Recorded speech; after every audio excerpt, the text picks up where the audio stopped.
Welcome back mga ropa, kwentuhan muna tayo. Pag-usapan natin laban nga ni Alex Ayala kontra kay Leylah Fernandez na defending champion dito sa Washington DC Mubadala Open. Si Leylah Fernandez nga nakakaharapin ngayon ni Alex Ayala ang nag-champion noong nakaraang taon dito sa Washington DC Mubadala Open. At kakaharapin nga, hindi biro to para kay Alex Ayala, nakaharapin na naman ng isang champion at dito pa sa mismong tournament ng Mubadala Open. Round of 32 na nga to mga ropa at kailangan nga ulit manalo ni Alex Ayala para umabante siya sa round of 16. Yun nga lang, tulad na sabi ko, hindi nga birong kalaban itong si Leylah Fernandez. Batang-bata din to, 23 years old, 21 naman si Alex Ayala. Parehas silang left-handed mga ropa. At ang head-to-head match nila, tinalo na ni Leylah Fernandez si Alex Ayala sa Stuttgart Open. Isang beses lang sila naglaban at doon sa laban na yon ay nanaig si Leylah Fernandez against kay Alex. Kaya ibig sabihin mga ropa, revenge game to para kay Alex Ayala para ibawi niya ang kanya sarili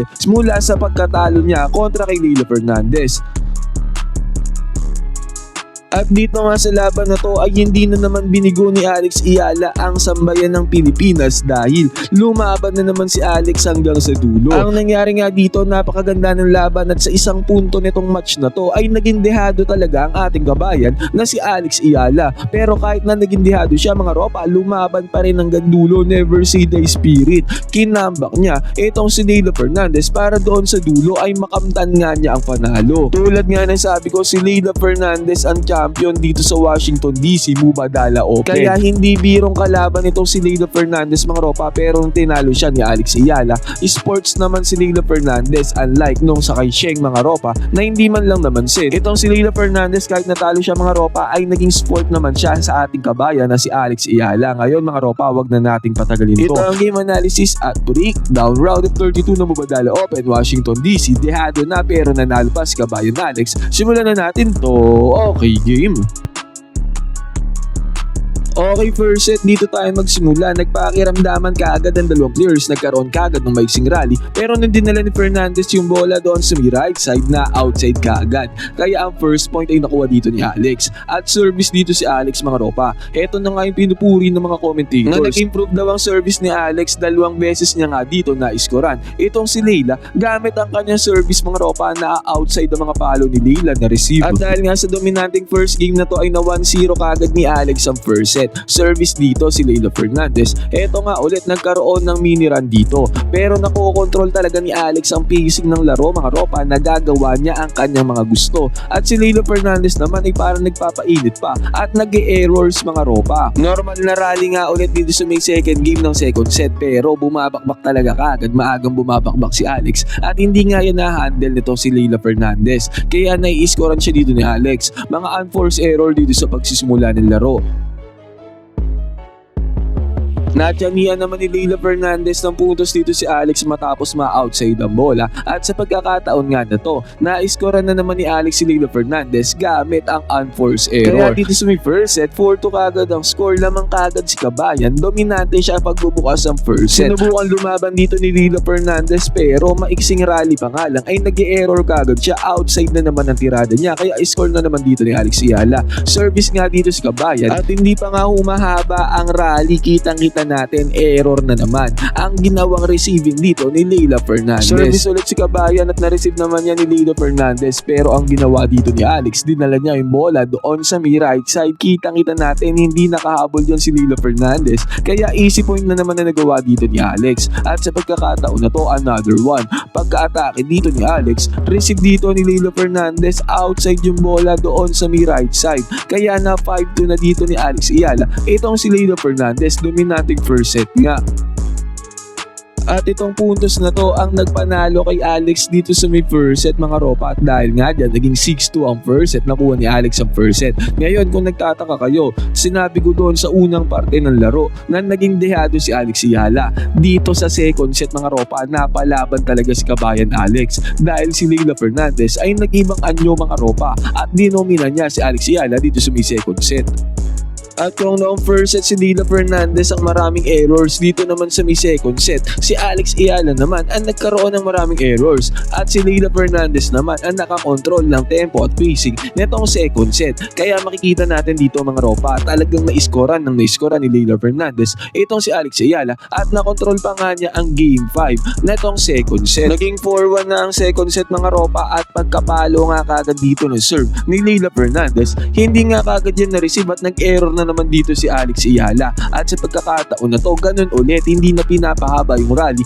Nakokontrol ni Lila Fernandez kung saan niya gustong dalhin yung bola at out of position nga dyan itong si kabayan Alex Ayala.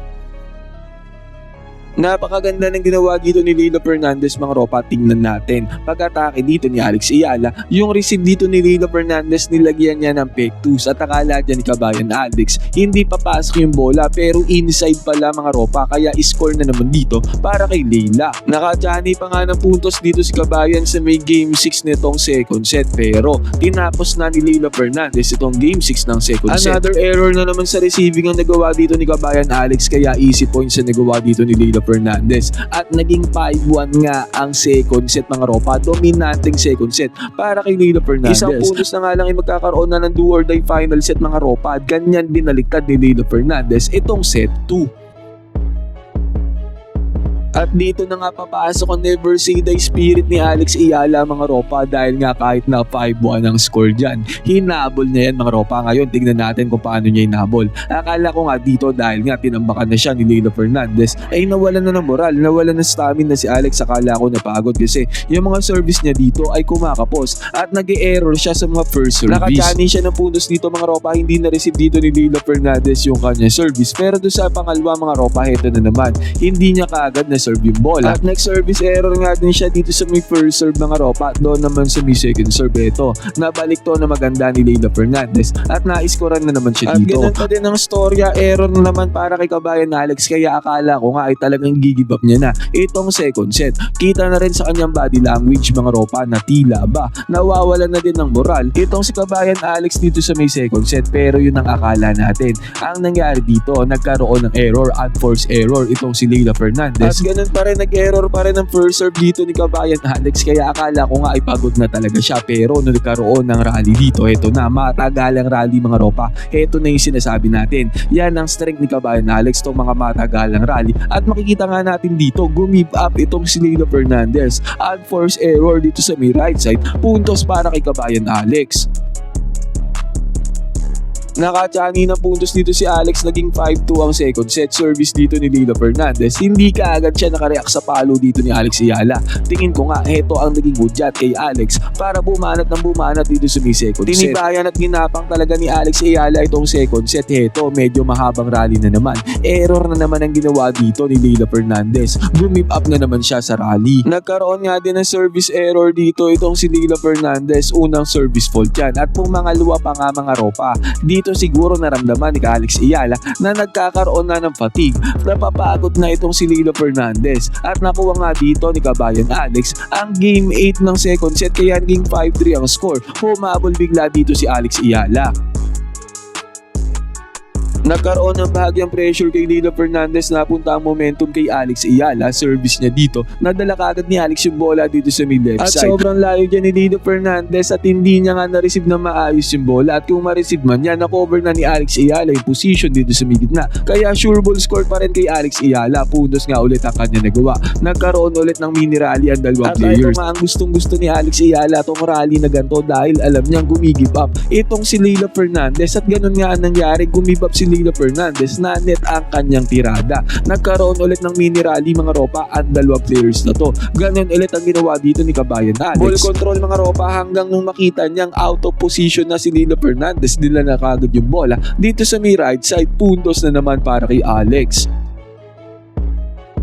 At heto na naman mga ropa, nagkaroon na naman ng rally. Heto na naman, hindi na naman tumagal si Lila Fernandez against kay Alex Ayala. Malupit talaga si Alex Ayala sa mga rallies na ganito. Kitang-kita natin. Error na naman ang ginawa dito ni Lila Fernandez, kaya nga naging 5-4 ang second set. Ginapang talaga ni Alex Ayala itong second set, kanina 5-1 yan. At fast forward, naging all 5 pa nga ang second set. Tumabla na dito si kabayan Alex Ayala. Crucial game 11 ng second set, nagkaroon ng maigsing rally pero mabilisan palo ang ginagawa ng dalawang players at heto nga ulit, error ulit para kay Leila Fernandez. Nagkaroon ng momentum si Kabayan Alex at heto nagkaroon ulit ng rally dito pero medyo mahaba na tong rally na to. At ang galing talaga ni Alex Ayala sa mga gantong rallies mga ropa, kitang-kita natin na net dito ang tirada ni Leila Fernandez. Feeling ko, umaabot na ang fatigue, napapagod na si Leila Fernandez at yan ang kinakapitalize ni Kabayan Alex mga ropa, yung ganyang sitwasyon, score na naman para sa kanya.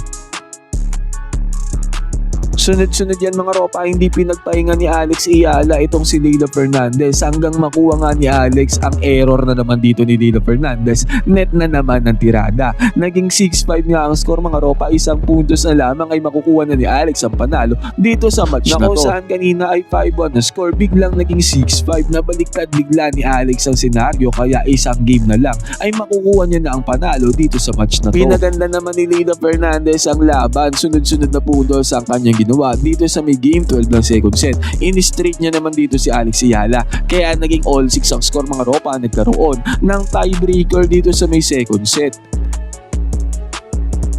Okay, tiebreaker, first serve dito si Alex, na-receive naman yan ni Leila Fernandez. Sabay malakas ang palo kagad ang ginawa dito ni Alex. Na-receive yan ni Leila, yun nga lang outside ang bola. Hindi niya na-handle ang malakas na palo na ginawa dito ni Alex. Nagkaroon ng konting rally dito at kinover kagad ni Leila Fernandez ang gitnang side. Yun nga lang, hindi niya na-control ang bola, na outside ang bola. Unforced error, 2-0 para kay Alex Ayala dito sa may tiebreaker. Nagkaroon ng mini rally at eto nga ang strength ni Alex Ayala. Itong mga gantong rallies mga ropa, sinubukan naman ni Leila Fernandez na dalhin yung bola sa may left side pero hindi niya nakontrol ang bola. Unforced error naman para kay Leila Fernandez. 3-0 kay Alex Ayala dito sa may tiebreaker. Pagka nga pala may tiebreaker mga ropa, paunahan lamang sa 7 puntos dito sa may tiebreaker at 3-0 na nga ang score. Nakadyanin ng puntos dito si Leila. Ang ganda ng kanyang ginawa, na cover na ulit yung gitna at this time pumasok na yung kanyang palo dito sa may left side kaya naging 3-1 ang score. Service dito si Alex mga ropa, na-receive yan ni Leila pero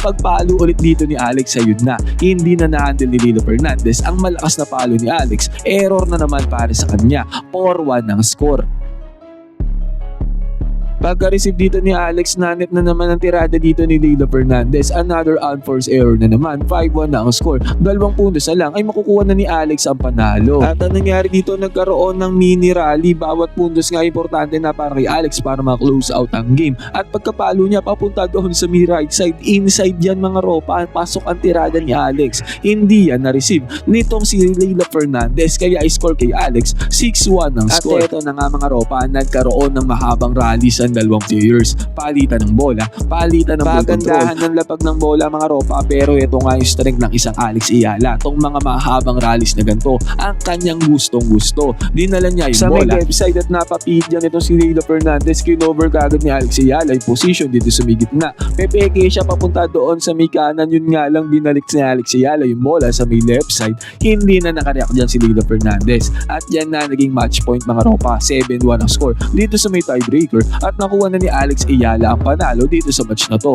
Abante na siya sa round of 16. Neto Badala Open, bagsak ang defending champion na si Leila Fernandez. Grabing performance ang ginawa dito ni Alex Ayala. Sports pa rin kay Leila Fernandez. Ngayon mga ropa, panalo si Alex. Ano masasabi niyo sa performance na kanyang ginawa? Pwede kayo mag-comment sa bang opinion, magkwentuhan tayo.